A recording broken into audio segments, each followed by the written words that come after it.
So a few things before we start. As you may know from other classes, in some instances, we have colleagues who may be in need of help. So we do need a note taker for the class. I think for a 3-credit class, it's $75 one-time pay. And there is only one note taker per class, as far as I know. So you take your notes and turn them in to the appropriate office, and then they do what they need to do with those.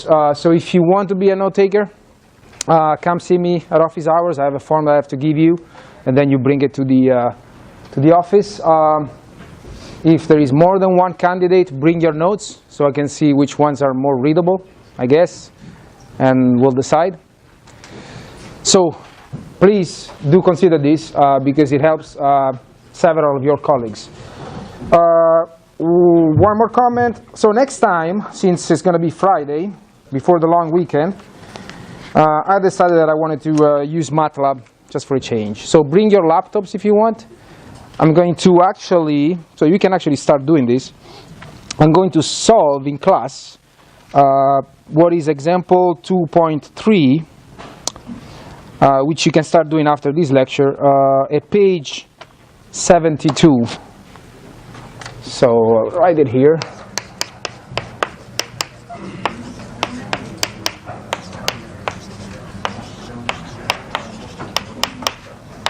Page 72. I think that's the second edition, what I have here in paper. Looks like. Okay.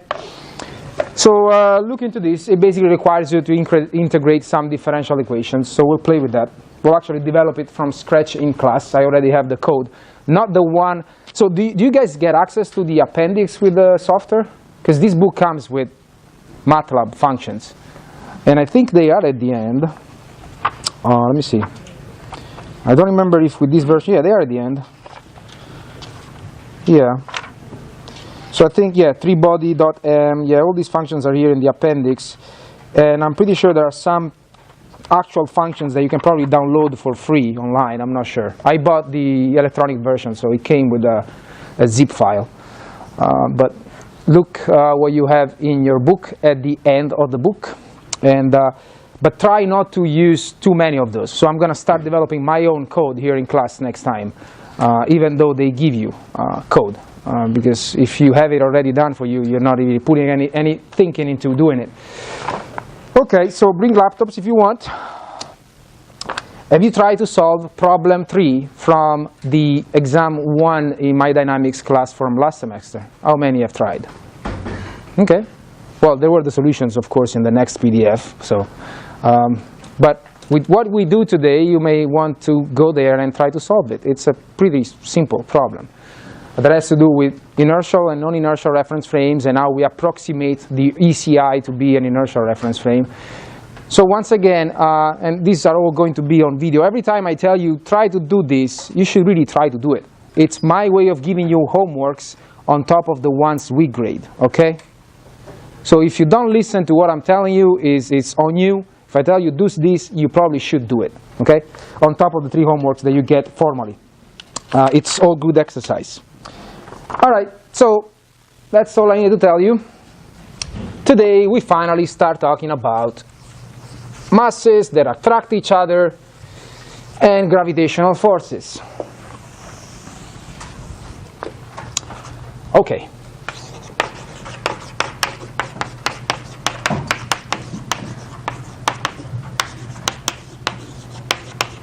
So, gravitational force given 2 point masses,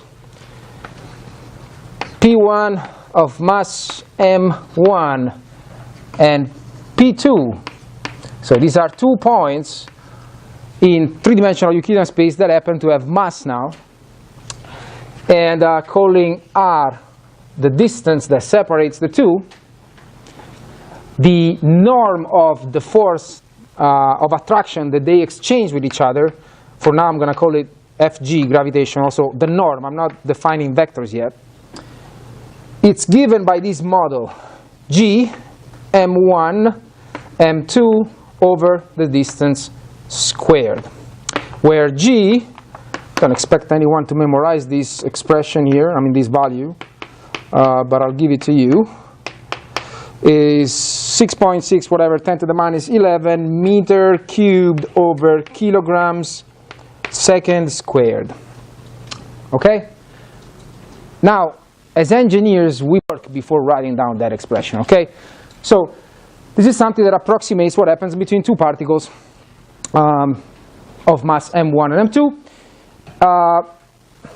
It's a good opportunity here to highlight that if in one of your tests you forget the units or you mess them up, it's a huge hit on your grade because you're seniors. So there's little tolerance for units missing. Now this is 10 to the minus 11, as you probably know already. To get some reasonable force that you can measure, at least one of the two masses should be pretty big, like this planet, for example. Otherwise, you don't measure much, at our scale at least. Okay. So let's talk about this planet. Let's start thinking about planets here. If, for example, m1 is the Earth, mass of the Earth, whatever that is, I don't remember. It's a big number. It's on your book. And m2 is some little m, a spacecraft, another object that is probably much smaller, much lighter than the Earth. We talk about the gravitational acceleration around this planet, the famous g. And so see, I'm not talking about vectors yet, so I'm going to keep going with norms here. The norm of g is what? What is the norm of g? So m2 is now the spacecraft, the object that is moving in the vicinity of the planet, Earth in this case, and I want to know what kind of acceleration that mass experiences. What is the acceleration given this? And I'm already skipping an assumption here, and I'll go back to that in a second. But yeah, why? Because this is a force, right? So it's probably equal to some mass A, mass times acceleration. So I have to divide for the appropriate mass, in this case, little m. So this is going to be g, mass of the Earth, over distance squared between what? I gave you this model between 2 points. The Earth is not a point. But if you go to one of the appendices in your book, you can show that this is valid also when one of the two masses is now a sphere, and the mass is uniformly distributed into the sphere, and the other one is probably a much smaller object, like in this case. So this could be, for example, the Earth, and this could be the small spacecraft. So the same kind of law applies, where now r is the distance between the little mass and the center of the sphere. Now this has to be a perfect sphere, and the mass has to be uniformly distributed inside. How do you prove this? It's in your book. I'm not going to do it, but it's pretty intuitive. If you look at the line connecting the two points, center of the sphere and the mass, and you apply this law for every infinitesimal mass dm on the big sphere, you get some kind of symmetry, right? For each mass on this side, there is one on the other side. So every side forces will cancel each other, and you only get something along the connecting line. You can kind of see that, right? Symmetry, that's what it is. Now, and here is one of the big initial approximations, which we're going to actually carry on for a while until we talk about perturbations. All the orbits that we're going to talk about, starting next week, circular, elliptical, etc., they're all valid if this happens. If this planet is a sphere and it's, the mass is uniformly distributed. If you go online and search for, I think it's the GRACE mission. So GRACE was a formation, is still active, I think. 2 spacecraft, formation flying mission with very precise accelerometers. The goal of that mission is mapping the gravitational field of the Earth and basically creating the real shape of the planet, or improving models that we have. This planet looks very weird. There are pictures out there. It's really not a sphere. There are all sorts of, bumps all over the place. And so we'll try to model those towards the end of the semester. But we'll start from this because it's a good initial model of what's going on, at least in short time frames.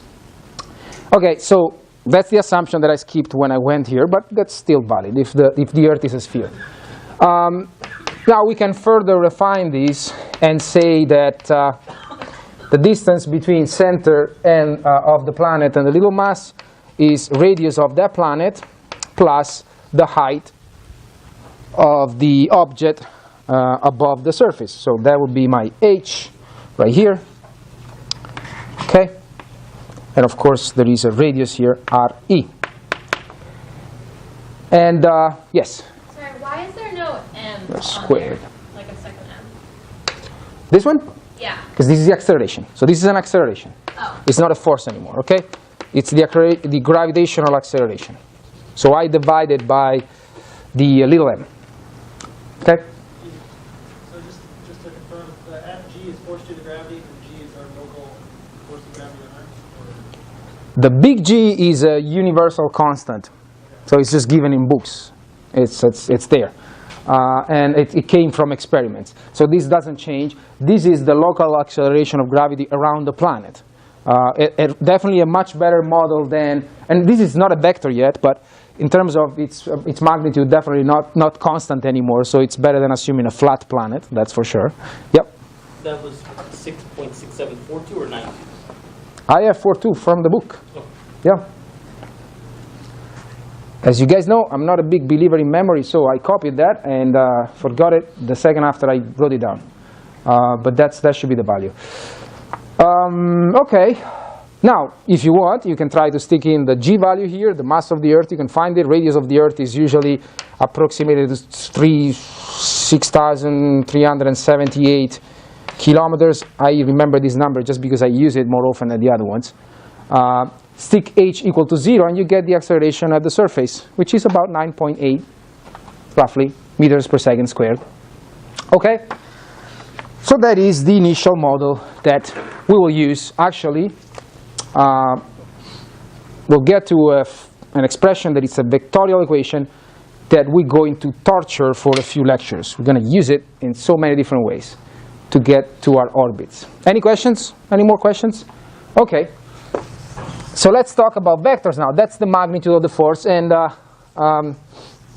the complete definition of the model should state that the direction of that force is along the connecting line between the two masses. So basically, if we are talking about vectors now, it means we are really in 3D Euclidean space. It means that we probably have some coordinate system which was fixed in an inertial reference frame. So we picked its origin, and now we're really looking at the actual positions of these particles, M1 and M2. Okay, let's call them big R1 and big R2, and let's call the vector that goes from M1 to M2 little r, and the direction of this vector UR. Okay. Well, with the magnitude I gave you and the fact that these forces we know act along the M1, M2 line, the force that is acting on 1 due to the attraction of 2 is given by same G M1, M2 over R squared. Now there is a vector, right? So this is actually a force, because I am defining a vector, which you can also rewrite the following way. Gm1 m2 over r cubed r. Why? Because r, the vector r, is nothing else than its magnitude times its direction. So I have multiplied numerator and denominator times by a factor of r. Okay, now what is this equal to? This is a force, right?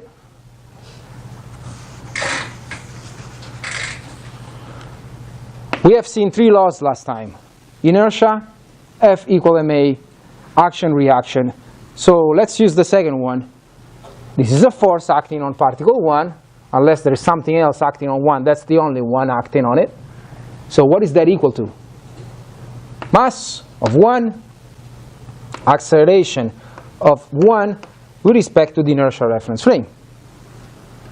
Newton's second law. Okay? From now on,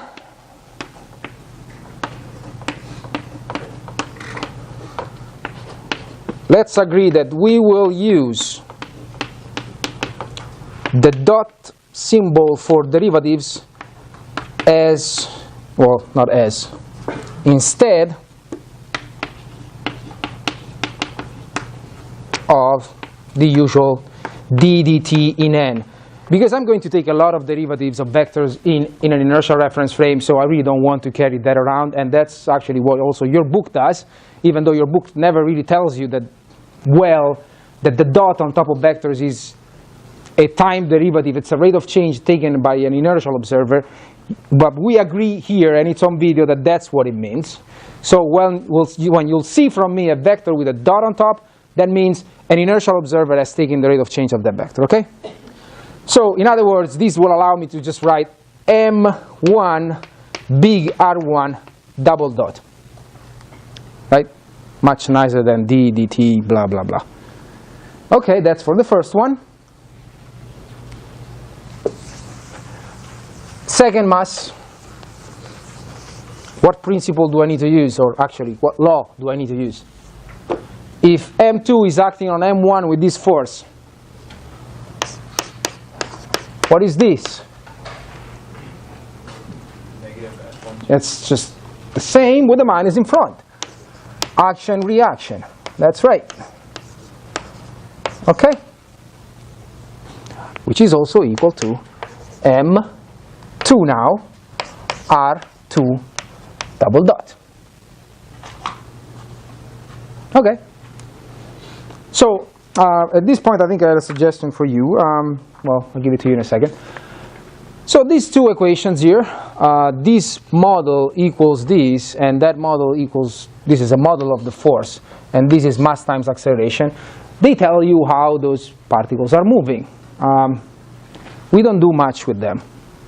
Because think about what we're going to do at some point, as I implied a little bit before. At some point, M1 will be a planet, big one, big mass. M2 will be an object that we are trying to control orbiting that planet, so much smaller. We're not necessarily going to care about what they do independently with respect to some other observer that we call inertial. Say that the inertial reference frame is centered at the sun. When you are bringing up a geostationary satellite, you don't really care about where the Earth is with respect to the sun. You care about this vector, little r. You care about what the satellite is doing with respect to you sitting on the planet. So those are the initial models that we have, but we're not going to use them that much, as we'll see in a second. But for now, let's observe a few things. The position of the center of mass, and I indicate with the top bar center of mass, and any property that has to do with the center of mass. For that system, M1 and M2, what is that? It's M1 R1 plus M2 R2 over M1 plus M2. The velocity of the center of mass with respect to the inertial observer is M1 R1 dot plus M2 R2 dot over the same. And finally, the acceleration of the center of mass is M1 R1 double dot plus M2 R2 double dot. What is this? Look at those expressions. M1 R1 double dot is this. What is it? Here. Right? M2 R2 double dot is this. So what is this? 0. So two masses are attracting each other. They move in such a way that the center of mass, which will be probably a point in between the two, depending on the ratio between the masses, is just translating a constant velocity or stays there. Yes? Probably a stupid question, but what's No. your notation for the line on top and bottom of your variables? The underline is vector. The top, as I probably have mentioned, and if I didn't, I'm sorry, it's center of mass. Any quantity that has to do with center of mass has underline on top. We're not going to use that much, probably. So at this point, this is my suggestion, just so that you get familiar with MATLAB and these kinds of motions. There are two MATLAB files that should be in your appendix called 2body 3d.m and 3body, especially the first one, I hope I wrote them down correctly. So play with those two. They integrate these individual equations. And again, we're not going to really care about those, but you can visualize in 3D, given some initial conditions, how these things move. Depending on the initial conditions, you can get spiraling motion, and the center of mass is in between, and it just translates in constant velocity. It's kind of a fun, game for the long weekend, if you wish. It's up to you. But look at those. We'll do something else Friday. Okay, so that's all we need to say about these expressions. Now, one more thing. Before I'm basically going to look at what the little r vector does, because that's what we care about. And looking at how this vector evolves means that we're going to look at the relative motion between the two masses, right? Because the big r's here are giving me absolute motion with respect to some other observer. I don't care about that necessarily. I care about the relative motion, so we'll get there. But one more thing I want to give you is the potential function, because we use this a lot as well for the gravitational force.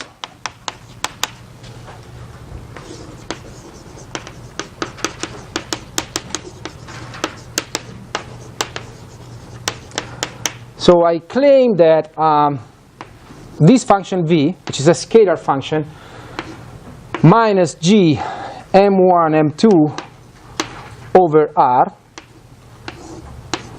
is a potential function for the force F21. Again, at some point, m1 will be the planet. We're going to look at what m2 does. So I claim that this is a potential function for m2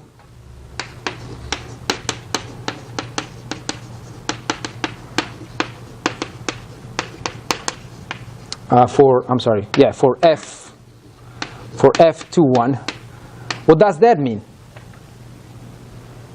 This is still memories from dynamics, I guess, or other classes. What do you do when you have a potential function? You obtain the force how?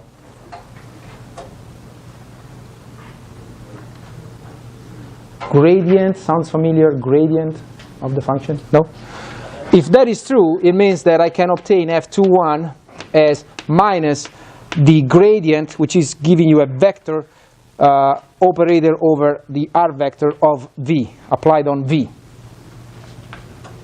I'm not giving you this just for fun. I don't generally like potential functions, to be honest. I don't use them in dynamics almost at all. But for astrodynamics, it's very useful, as we will see. Do you remember what this does? Depends on what Cartesian coordinates what coordinates you decide to use.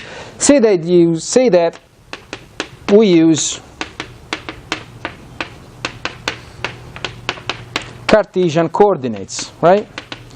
What that means is that that reference frame there with the origin O is actually an x, y, z right-handed orthonormal basis, and I use x, y, and z. You don't have to, but that's a choice. If that's the case, the gradient operator is on R is basically doing this, the partial of respect to x times I, partial with respect to y times j, plus partial with respect to z times k. So you take these and you apply it to v, and you should get the force with a minus. Let's try it.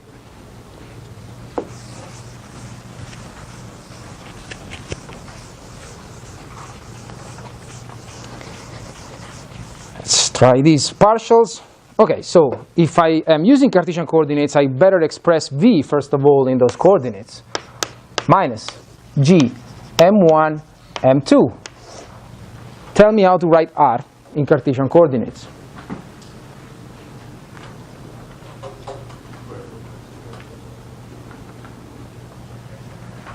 Forgetting about it, it's the difference between the two vectors. It will be some x squared plus y squared plus z squared, right? I can do that.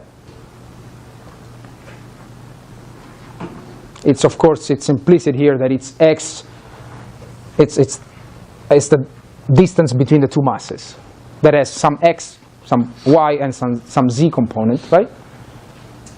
Well, then if I start from there, I can do this, this gradient. So gradient over R of V now, well, I have to take all these partials. What is the partial with respect to x of this?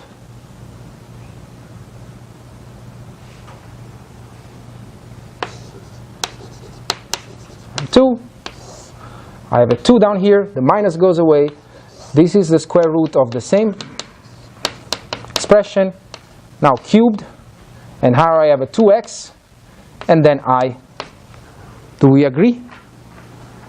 I am taking the partial of this expression with respect to x. X is down here in the square root, so this is like the same at the minus 1 over 2. So the minus 1 over 2 goes here, subtract 1, you get 3 over 2.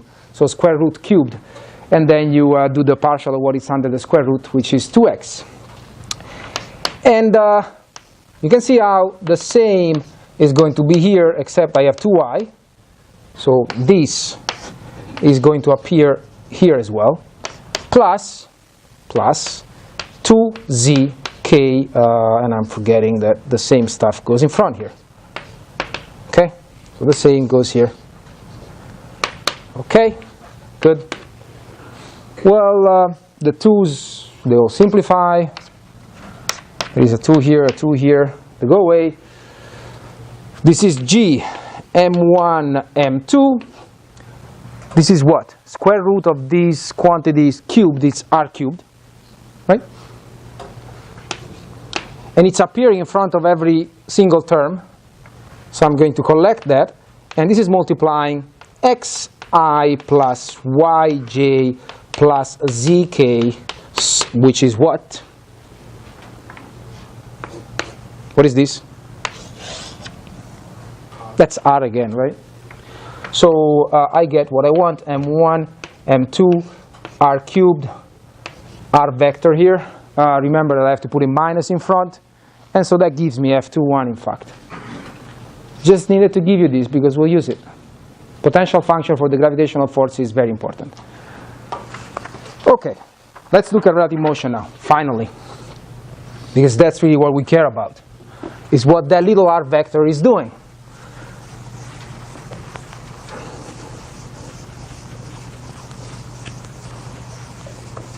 Okay, what is little r? Little r is r2 minus r1, which means that its rate of change with respect to the inertial observer is the difference of these two rates of change, of course, the two velocities, inertial velocities, and that its second rate of change is the difference between the two accelerations, the inertial accelerations, okay? This is how the guy sitting in n sees the little r changing. First time derivative, second time derivative. Okay. Well, from that expression, if you go back to what we did at the beginning, you get that this is equal to minus g m1 plus m2 over r cubed r. So in other words, we get this pretty famous expression here for Keplerian orbits that we're going to use all over the place. And this mu is called gravitational parameter, is g m1 plus m2, which when we start talking about this planet is going to end up being g times the mass of the Earth, because the second mass is going to be ridiculously small with respect to the mass of the planet. So that is basically another constant in your book if you want. I think these actually are listed for different planets. There is a mu for the Earth, there is a mu for Mars, there is a mu for the Moon, etc., etc. Okay, so that is the differential equation for that vector that connects the two objects. And that's what we care about. How many pieces of information do you need to integrate these in time? Can you tell me?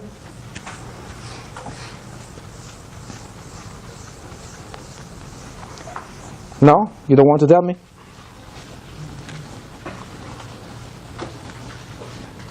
So if I give you a differential equation x double dot plus c x dot plus, I don't know, kx equals 0, so that you can and c and k are known, so that you can integrate these and give me an evolution of x with time, what do you need?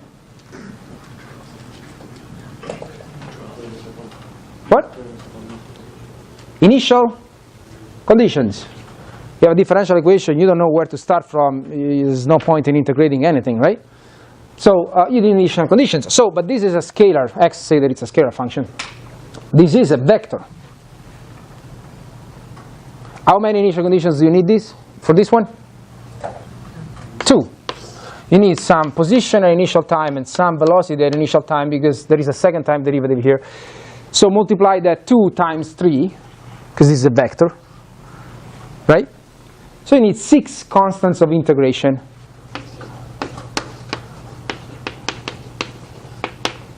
Constants of integration, that's what you need to even look at this expression. Otherwise you can't do anything with it.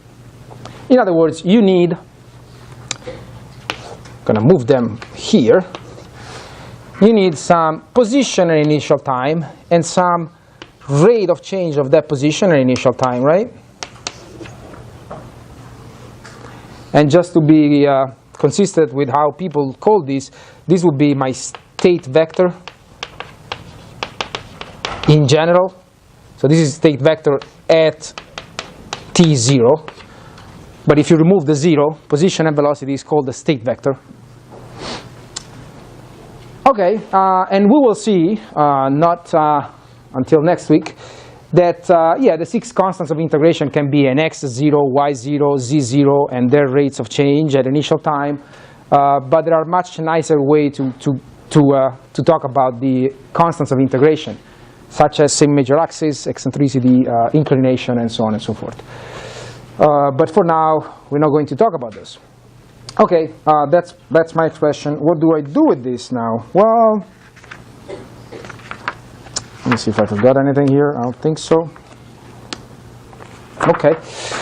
Well, we don't really care, as I said, in most cases, about what happens from the inertial observer's point of view.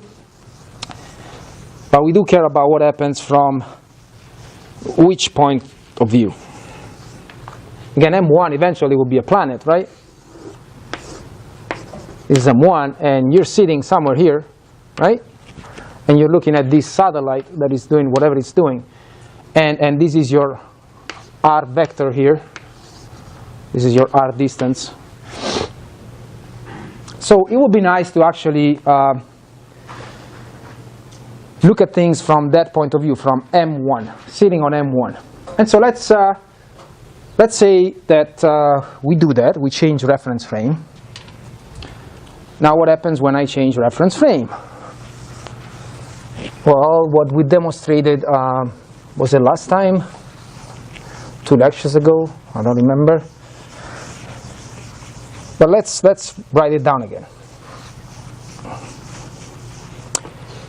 As you may remember, if I'm looking at a particle P of a given mass in this case, but this is in general, its acceleration with respect to some frame A can be expressed as its acceleration c by another observer B plus the acceleration of O prime, which was the origin of the coordinate system fixed in B, seen by A, plus 2 omega B with respect to A, which is crossing the velocity of P seen by B, plus alpha BA, angular acceleration crossing the vector that connects the origin O prime with P, plus the double cross product. Okay? Remember this? We derived this, right? Now, I memorized this for 2 or 3 lectures and then I forget it as well. You need to be able to derive this. If I forget it, I derive it again. It's transport theorem all over the place. That's what it is. So now let's say the following, that A is actually n, is the inertial one. P is M2. I'm looking at M2 from M1. So B is a reference frame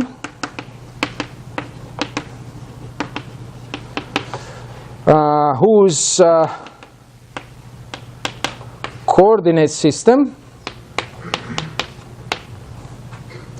uses M1 as origin. I can do that, right? What is a reference frame? Collection of at least 3 non-collinear points whose mutual distances do not change with time. So I can choose one of those points as the origin of the coordinate system, and then the 3 directions are up to me. They can do whatever they want. So basically this is going to be my M1. Its center is the origin. It's basically O prime, right? That's what it is, O prime. M1 is going to be O prime. So these are the assumptions. M1 is O prime. And so I'm defining some reference frame where one point is M1, some other point is in space, I don't know what it is. I need other 2 points. And so then once I have the reference frame that I don't want to define in any particular way for now. Once I have it, I choose a coordinate system that has the origin in M1, and that frame is called B. And in principle, it's doing whatever it wants. Only thing that it's certain is that the origin of the coordinate system is in M1, then the axis can move around. I don't care. It can be actually the Earth itself. So these 2 of these axes are rotating about the pole axis, for example. So there could be an omega that is not 0. Why am I bothering doing this? Well, if I do all these substitutions in that expression, I get that, let's see, acceleration of P is M2 now, of M2, seen by the inertial observer, is equal to, this is the acceleration of M2 seen by B, and B, it's U sitting on the planet, in principle, right? Okay, then I have the acceleration of O prime. What is O prime? I said that that's M1 seen by N plus blah, blah, blah. All these other terms depend on whatever is omega B with respect to N and alpha B with respect to N. So I'm not going to rewrite those.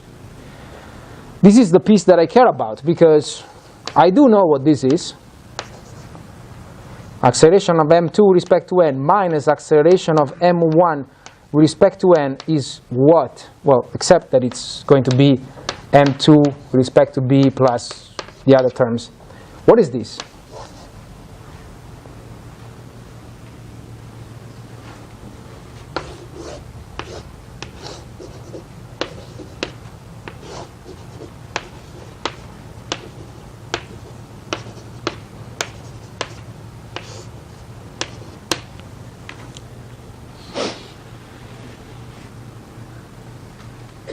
So that's the first one is the acceleration of mass 2 seen by the inertial observer, right?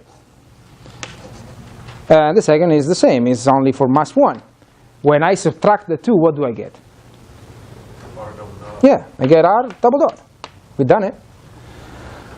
So R double dot, which is my vector of interest, I erased the formula that we derived before, is going to be equal to the acceleration of M2 seen by B plus these extra terms that depend on having an angular velocity or not.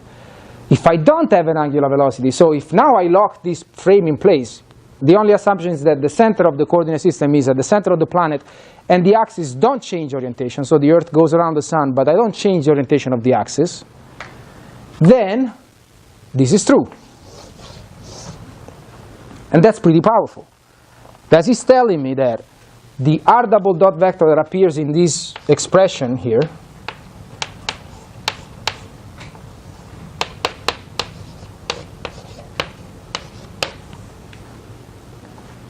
can be seen as the acceleration of M2 seen by B. If you choose B so that the center of the coordinate system is at the planet center and you don't change orientation of the axis. So in other words, I can be sitting here not exactly with the Earth, so you have to remove that rotation of the planet. But if you choose the origin in M1 and 3 axes that don't change orientation with respect to the inertial observer, then This is m2, right? What you measure as the acceleration of m2 from that point of view is equal to what the inertial observer is measuring. Does it make sense? Do we see this? So I can sit in that frame, removing the rotation of the Earth. Of course, that is not allowed, but I can do that. So for now, we're not talking about rotation of the planet, but I can sit on the planet and measure the acceleration of that mass from B's point of view and call that r double dot. That is why, at some point in the past, I've said that we assume ECI, the Earth-centered inertial reference frame, as an inertial frame. So here is the planet. We don't really care about its rotation. We just stick the center at the coordinate system at the center of the planet, and then don't change the orientation of this axis. And the Earth-centered inertial frame is what we use as approximation to look at what that r vector is doing. So we look at the mass m2, which is my satellite, and we can describe what that vector is doing. Any questions? Is this clear? Not clear? You don't care? That's important. Without that, we will be stuck using some other observer that doesn't have anything to do with M1, but we want to be in M1. Okay, so before we still have 10 minutes, I want to pull up that problem there, which some of you have tried to solve. It's by itself.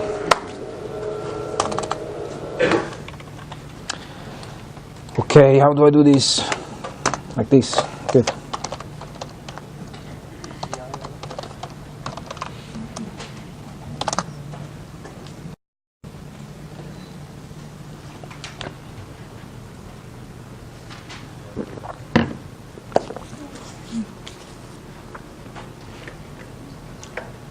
Oops. This would have helped, probably. Too late? Not for the projector, but... Okay.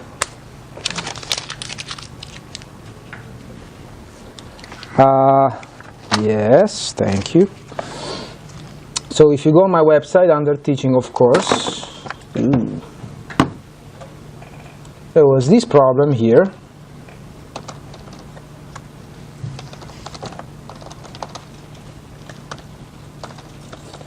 I don't even know how to spell my name.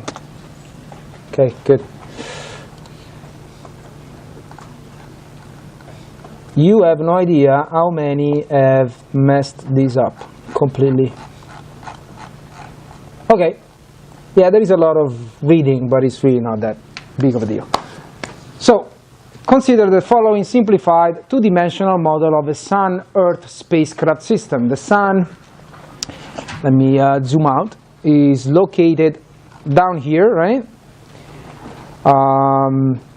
At point S, the Earth is E, up here, and the spacecraft is P. Suppose that the coordinate system with origin S and bases big Ex, big Y, big Z is inertially fixed, and the Earth is not rotating relative, does not rotate relative to the Sun. So in other words, you can reuse it up here, right? At least those three directions. Furthermore, let the distance from the Sun and Earth be constant r. The angle is this theta, which is increasing with the rate omega, which is assumed constant too. And so, using this information to begin with, determine an expression for the acceleration of the spacecraft relative to the Sun in terms of the variables x and y, the constant r and omega and t. Any ideas? I know you probably looked at the solutions, but you shouldn't. If you have problems with solutions, don't look at the solutions until you are at the point of crying. Then if you really have to cry, then look at the solutions, but try to do it yourself. So, what is the acceleration? What is it that I'm asking? I already forgot. The acceleration of the satellite? Spacecraft relative to the Sun. Okay. What is the position of P with respect to the Sun? What is it?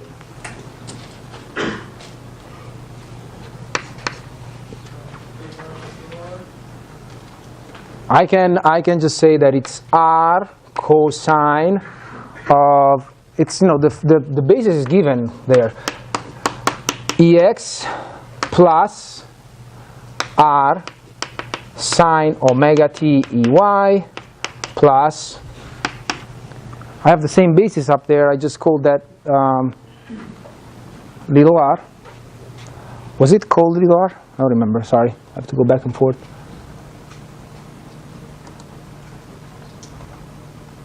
Yeah. Oh, x and y, that's what they're called, right? X and y are the projections? Yeah. I read that, and yeah. Position of vector of the space character is big R. Okay. Yeah, little x and little y are the projections of this vector on the same basis. So I think that's all you have to do.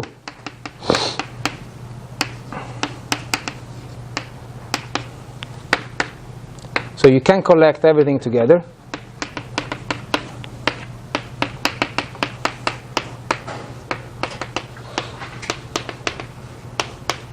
Right?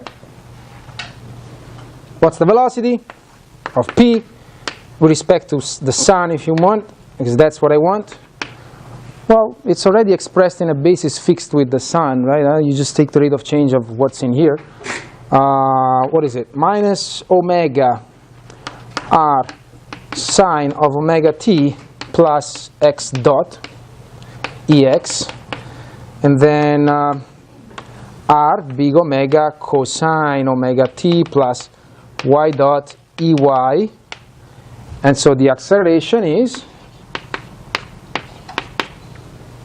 another rate of change minus omega squared r cosine omega t plus x double dot Ex plus minus r omega squared sine omega t plus y double dot Ey.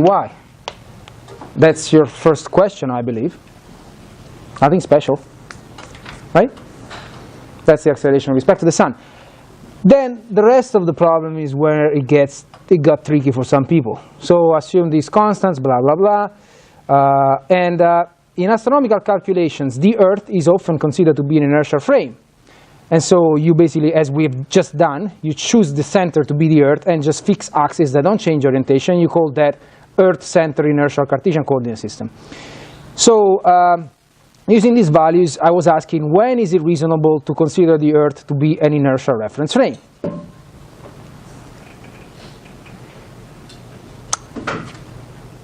What do you think you should do?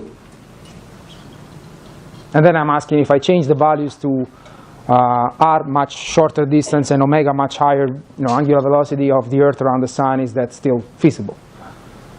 So if you look at this expression, what do you think you should do? So this would be the inertial acceleration of, the actual inertial acceleration of P, which is your satellite, right? So what I'm asking there is, when can you say that actually sitting on the Earth is still okay? When can I approximate this and say that it's almost equal to x double dot Ex plus y double dot Ey? Because that's what you measure from the Earth, right? That's your little r vector. The projections are little x and little y, and so that's the acceleration that you will see from the Earth. When can I do that? When omega is pretty small. So with this huge value of r, but still very small value of omega, since omega is squared, well, this is a cosine, this is a sine, so they don't ever exceed magnitude 1, right? So the magnitude of this vector here, minus omega squared r cosine omega t Ex plus minus omega squared r sine omega t Ey, right? If I compute the magnitude of this, which, by the way, this is the acceleration of the Earth with respect to the sun. You see that? This is the piece that arises by just looking at the big r vector. how the Earth is going around. If I take the rate of change of that twice, I get the acceleration of the Earth with respect to the Sun. The Earth is going around. So what's the norm of this?